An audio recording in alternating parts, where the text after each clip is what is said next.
Today's focus is on summoning help, knowing when and how to call for emergency assistance during a first aid incident. If a casualty is unresponsive, not breathing normally, heavily bleeding, having a seizure, showing signs of a stroke, or experiencing severe chest pain, you must call 999 or 112 immediately. These are time-critical emergencies.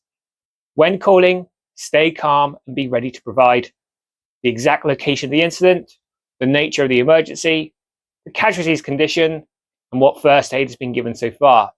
Use speakerphone if you need to stay hands-free while delivering care. If possible, delegate the call to someone else so you can focus on the casualty. If you're in a remote area or inside a large building, provide clear directions or landmarks to help the emergency services to find you quickly.